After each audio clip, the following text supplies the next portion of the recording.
எப்ப பார்த்தாலும் விளையாட்டு இல்லம்மா. இந்த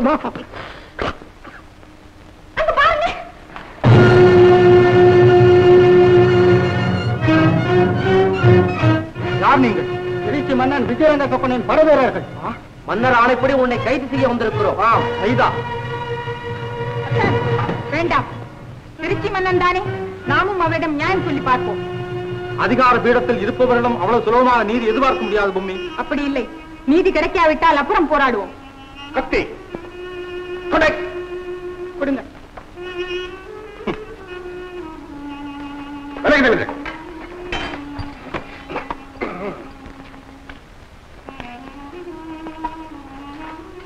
இவர்களை கைது செய்யுங்கள்.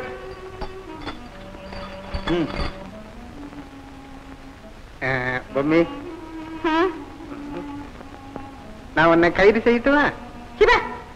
நீ என்ன கைது செய்ய? நாங்களே வருகிறோம். இருக்கட்டும் இருக்கட்டும். ஆகிவிட்டதா? என்ன இது? நாங்கள் திருச்சி மன்னனால் கைது செய்யப்பட்டிருக்கிறோம். பெரியவரே, எங்களுடைய முடிவு என்ன ஆகும் என்று இப்போது எங்களால் நிச்சயமாக சொல்ல முடியாது. நீங்கள் தான் கெல்லியை பாதுகாத்துக் கொள்ள வேண்டும். அம்மா, கெல்லி கலங்காதே, தைரியமாயிரு. யார சொல்றேன்? போங்க.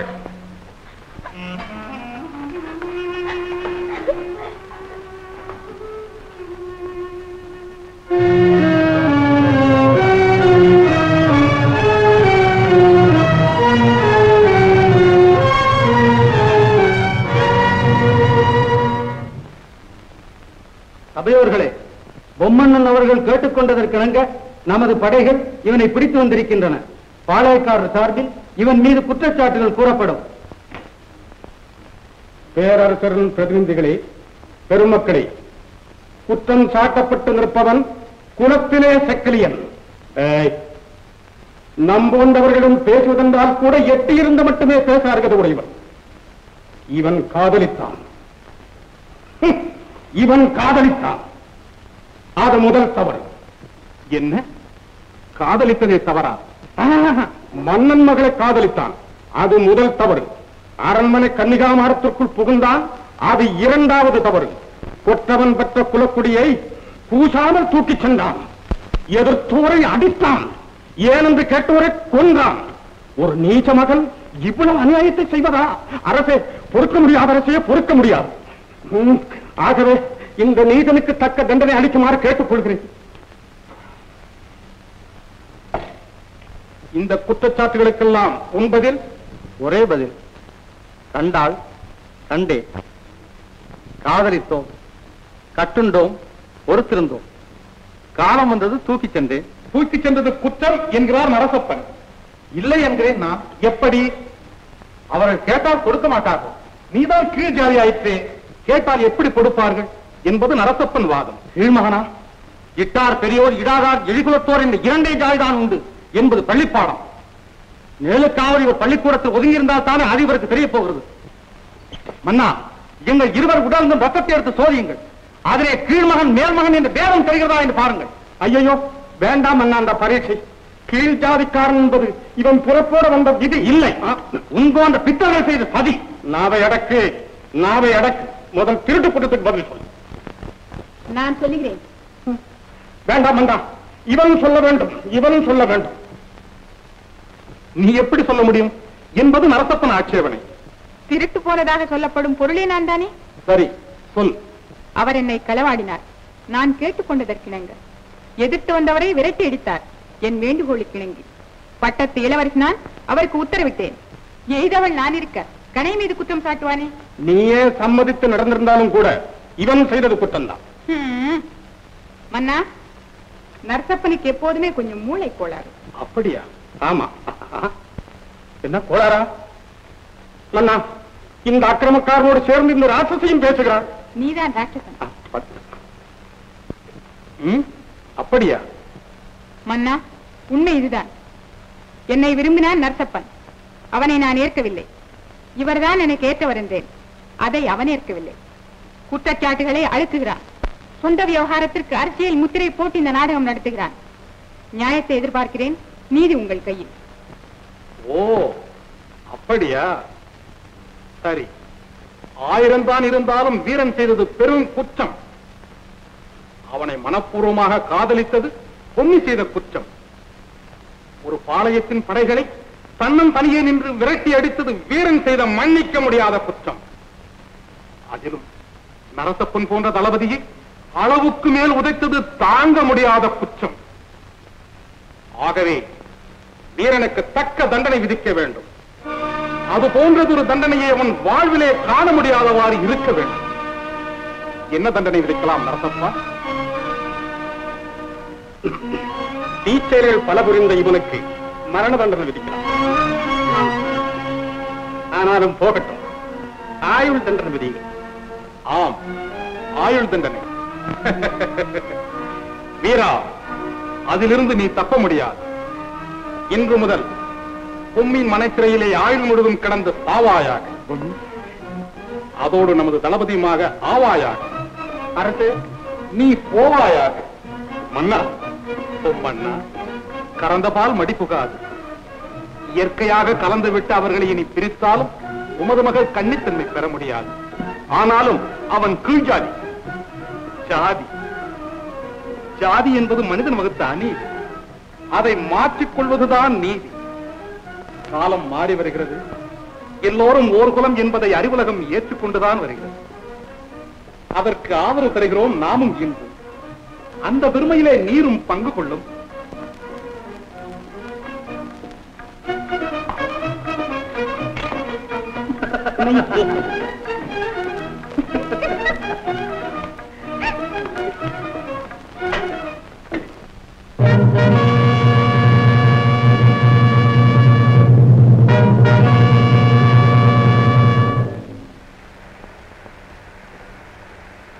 சோழமண்டல மாவீரர்களே, புலிக்குடியின் மதிப்பை போனமெங்கும் பரவச் செய்த போர் வீரர்களே, தித்திக்கும் செய்தி ஒன்று தரப்போகிறேன் உங்களுக்கு. காவிரிக்கரையையும் வைகைக்கரையையும் காத்து நிற்பதற்கு கடமை உணர்ச்சி மிக்க இளங்காலை ஒருவனை தளபதியாக நியமிக்கிறோம். இந்த பதவியேற்பு வைபவத்தை நமது முதலமைச்சர் கணிக்கண்ணர் நடத்தி வைப்பார். சோழமண்டல மாவீரர்களே, எப்போதும் சரிதான் முப்போகம் விளையும் எங்கள் அது சோழ நாடு. இந்த துண்டை கீழே விரிச்சு போட்டுக்கிட்டு பாடம்.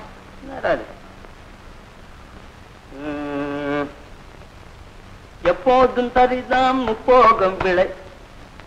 ஓஹா, புரிஞ்சுது. ஏன்னா சோழ நாட்டை பத்தி அப்படி பேசுவாங்க. சோழ நாடு சோறுடைத்து அப்படின்னு. இந்த பாரு, காவேரி கரைக்கு வந்துட்டோம். மகனும் திருஷ்ணாப்பள்ளிக்கு வந்திருக்கிறதாகத்தான் கேள்வி. எங்க போய் தேடுறது? மலைக்கோட்டைக்கு போவோமா? மாமா, மாமா, அண்ணன் இங்க உள்ளதான் இருக்காரு. ஆமா, வீரன். ஆமா ஆமா, பாத்தியா? பாத்தனே. பேசுனியா? பேச முடியலையே, அங்க ஒரே சிப்பாங்க கூட்டம். நான் வந்துட்டேன் உங்ககிட்ட விஷயத்தை சொல்ல. சூர புலி, வா நம்ம போய் பாப்போம். நீ இந்த மூட்டை முடிச்சுகள் எல்லாம் பார்த்து இங்கே இருக்கு. நானு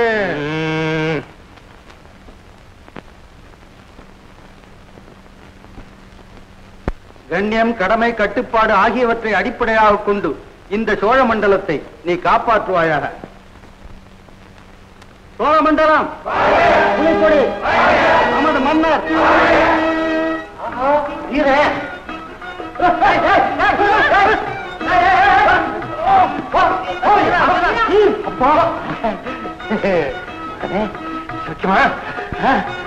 யார் இவர்கள்?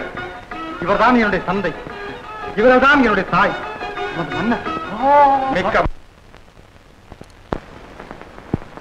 என்ன அடக்குவான் வீரனை என்று போனோம், அறுத்து விட்டான் மாமா மூக்கை. அவ்வீரன் தளபதியான். பாளையக்காரன் மகளை சிறை எடுத்தது பண்புமிக்க செய்யலாம். வரலாறு காணாத அநியாயம் மாமா, அநியாயம்.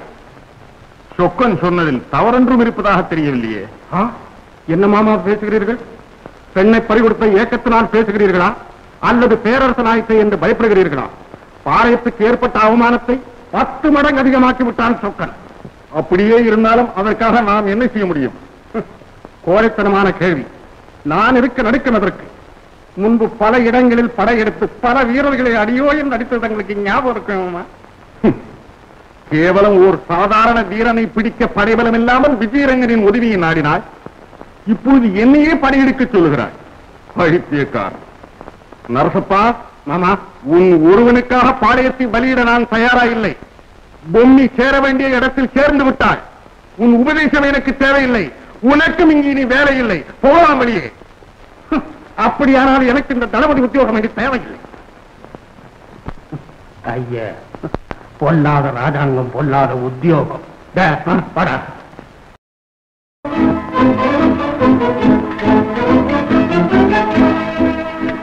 வணக்கம். வா வீரா, அழைத்துதான் செய்தி வந்தது. அவசரமான காரியம் ஒன்று. அதை எடுக்க வேண்டுமா? எங்கே, எப்போது, யார் மீது? தினவெடுக்கும் தோள்கள் உனக்கு. உணவு இருக்கிறது. இங்கல்ல, மதுரையிலே. திருமலை மன்னர் மீது போரா? இல்லை, மதுரை நமக்கு சம்பந்தி வீடு. திருமலை நமது மைத்துனர். மகிழ்ச்சி மகிழ்ச்சி. காவிரி கரையும் வைகை கரையும் பேர் மாறினாலும் இனம் ஒன்றுதானே. மதுரையிலே கள்ளர் தொல்லை அதிகம். செல்வம் நிறைந்த இடத்தில் சில்லறை விஷமம். அவதிப்படுகிறார் திருமலை மன்னர். அடக்குவதற்கு சரியான ஆள் வேண்டுமா? நான் நிச்சயம் நம்புகிறேன் அது உன்னால் முடியும் என்று. தங்கள் ஆசைதான் எனது திறமை. செய்தி அனுப்பிவிட்டேன். சீக்கிரம் நீ புறப்பட வேண்டும். அப்படி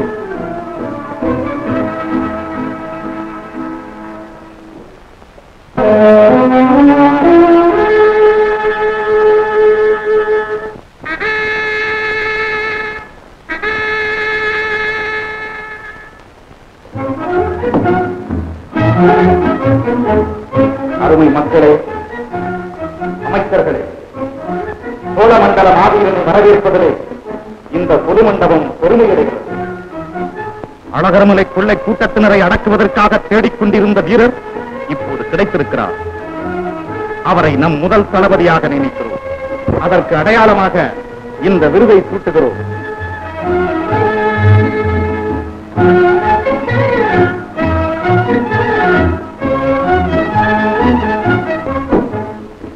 நமது முதலமைச்சர் குணசீலர். வணக்கம். நமது அரசாங்க கவிஞர். அவர் நேற்று வரை நமது முதல் தளபதி பெயர் குடிலர்.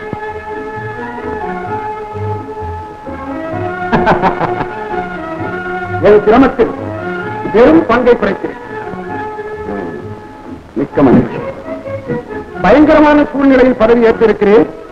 கொஞ்சம் ஜாக்கிரதையாக இருக்க வேண்டும். தங்கள் அன்புக்கு எனது நன்றி. ஆயுதசாலையின் சிற்பசாலையும் பார்த்து வரலாம். நமது மன்னர், நமது நாடு, நமது மக்கள்.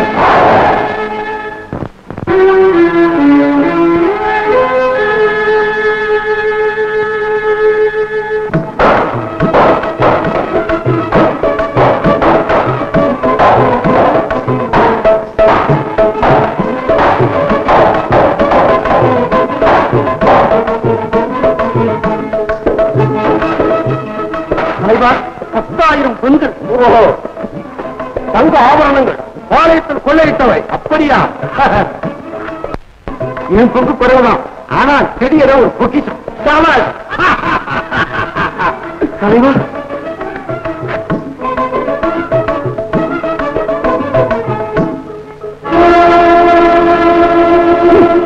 கருப்பண்ணாம் யாரோ வீரனாம் நம்மை அடக்குவதற்கு திருச்சியில் இருந்து வந்திருக்கிறானாம். ஒற்றன் உலகநாதன் செய்தி அனுப்பி இருக்கிறார். இப்போதே மதுரைக்கு சென்று அவனை எச்சரித்து விட்டு வா. வா.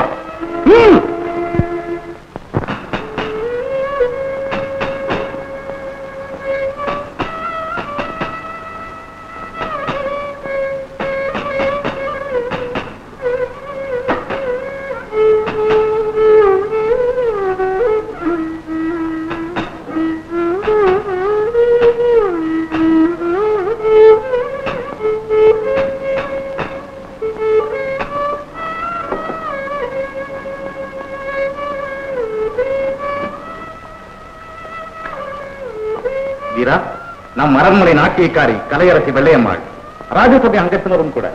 அப்படியா? நம் புதிய தளபதி வீரன். ஓ, கேள்விப்பட்டேன். வணக்கம். வணக்கம். இவள் ஆடல் கண்டதில்லையே நீ? ஆடல் காணலாமா?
விளையாடல் காணீரோ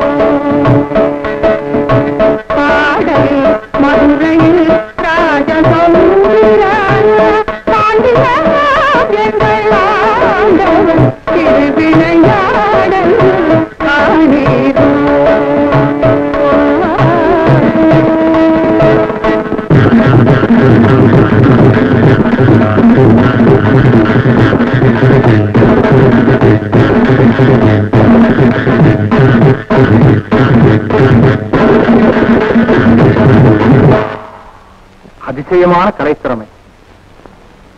இந்த நிகழ்ச்சி என் மனதை விட்டு என்றும் நீங்காது. இந்த நாடே அப்படித்தான் புகழ்கிறது. ஆசைக்கு நன்றி. உங்கள் பாராட்டுகள் என் இதயத்தை விட்டு என்றும் நீங்காது. வீரா, போகலாமா? கொஞ்சம் வெளிய வாமா, அழக பாக்கட்டும். இருங்க மாமா.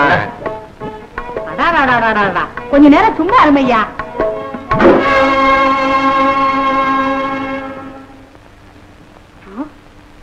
என்னது?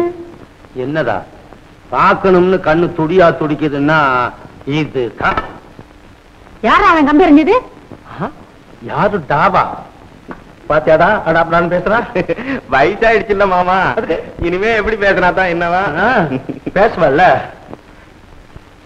ஏயா கம்பி எறிஞ்ச? எல்லாம் காரணமாத்தான். நீயும் புருஷனும் இன்னைக்கு ராத்திரிக்குள்ள இந்த ஊரை விட்டே போயிடணும். இந்த ஊரை விட்டே போறதா? ஆமா. என்னங்க என்னங்க பாத்தீங்களா? ஐயோ அத்தை, என்ன அழகு, என்ன அழகு. சொல்றத கேட்கணுமா? உன்னை பாத்துக்கிட்டே இருந்தா போதுமே.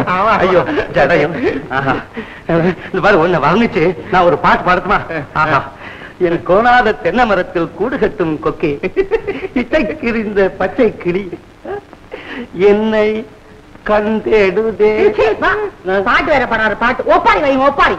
ஐயோ நான் சொல்றத கேளுமையா. என்னது? உம்மோட பெரிய தொந்தரவா போச்சு. இன்னைக்கே நம்ம 2 பேரும் இந்த ஊரை விட்டு போகணுமா? யார் சொன்னது? வீரனா? வீரன் சொன்னாதான் தேவையா? ஒரு ஆளை விட்டு சொல்ல சொல்லிருக்காங்க. ஒரு ஆளை விட்டு இவனை சொல்லல. இவனை ஒண்ணும் சொல்லலையா?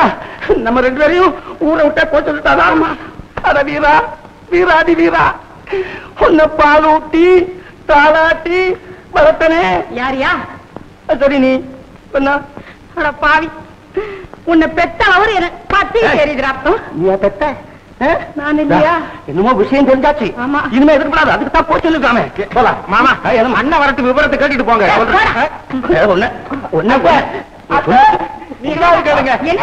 வேண்டாம், போகாதீங்க. ஐயன் அப்பா, நாங்க பிரயாணத்துக்கு தயாராயாச்சு தெரியுமா? அந்த நீயே சொல்லிருக்கலாம். இனிமேல ஒரு க்ஷணம் நாங்க இந்த வீட்டுல இருக்க மாட்டோம். அப்பா, அம்மா, ஏன் அப்பா இப்படி? ஆமாடா, உன்னை காடு காடா சுத்தி தேடி அலைஞ்சு வந்தோம்ல, அதுக்கு எங்களுக்கு கை மேல பலன் கிடைச்சாச்சு. நாங்க போறோம். அப்பா, எப்பா, இந்த தளபதி உத்தியோகத்துல வளர்ந்ததல்ல இந்த சரீரம். பாடுபட்டு உழைச்சு வளர்த்தேன்டா நானு. என்னால பொழைச்சுக்க முடியும். இந்த பாரு, என்னப்பா தொழில் செய்து பொழைச்சேன். வச்சிருக்கேன் பாரு. இதோ அப்பா, என்ன இப்படி சொல்லக்கூடாது. ஏன் ஏன் ஏன் வெக்கமா இருக்கா? அதுல வளர்ந்ததாண்டா ஒரு சரீரம். என்ன சொல்றீங்க? 2 பேரும் இப்படி சொன்னா ஒண்ணுமே புரியலையே. நாங்க இன்னைக்கு ராத்திரி கூட இந்த ஊரை விட்டு போயிடல. அதுவும் அப்படி நீயா சொல்லாம ஆளை வச்சு சொல்றேன். ஆளை வச்சா? பொம்மையா அப்படி சொன்னா? என்ன நீதான் அப்பா அம்மா வெளியே போச்சுனியா? அவ சொல்ல மாட்டாடா. அவ தங்க ராஜாத்தியாச்சே. நீதான் எங்க கிட்ட சொல்றதுக்கு பயந்துகிட்டு ஒரு தடி பையன் அந்த ஜன்னல் மேல ஏத்தி விட்டு சொல்லிருக்க. அவன் எங்களை ஊரை விட்டு மட்டுமா போச்சோன்னா, இந்த பத்தியா இந்த கம்ப வேற என் மேல இருந்து என்ன கொள்ளிட பார்த்தான். எங்களை தொலைத்து கட்ட வந்திருக்கும் புதிய தளபதியாரே, அழகர் மலை சங்கிலி கருப்பனிடமிருந்து வரும் ஓலை இது. உமது வீட்டிற்குள்ளே வீசி இந்த அம்பை உமது மேலே வீசி இருக்க முடியும். ஆனால் முதல் முறையாக உண்மை எச்சரிக்கவே இப்படி செய்யப்பட்டது. எங்கள் விஷயத்தில் நீர் தலையிட்டால் உமது உயிருக்கே ஆபத்து ஏற்படும் என்பதை தெரிவித்துக் கொள்கிறோம். பொம்மி, நாட்டின் நலனுக்காக பாடுபடுகிறவர்களுக்கு ஆபத்தை விளைவிக்க இப்படி ஒரு கூட்டம் எப்போதுமே இருந்துதான் வந்திருக்கிறது. இந்த கோழைகளுக்கு பயப்படுகிறவன் நான் அல்ல. அத்தான், உங்கள் துணிச்சல் எனக்கு பயத்தை உண்டாக்குகிறது. பொம்மி, வீரர்கள் பிறக்கும் பொழுதே அச்சம் செத்து விடுகிறது. ஒன்னே போக சொல்லிட்டானா? எப்பா, கொஞ்சம் ஜாக்கிரதையா இருந்துக்கப்பா. அது சரி, நீங்கள் யாரும் இந்த கருத விஷயத்தை வெளியே சொல்லக்கூடாது. மூச்சு காட்டுவோமா? வா பொம்மி.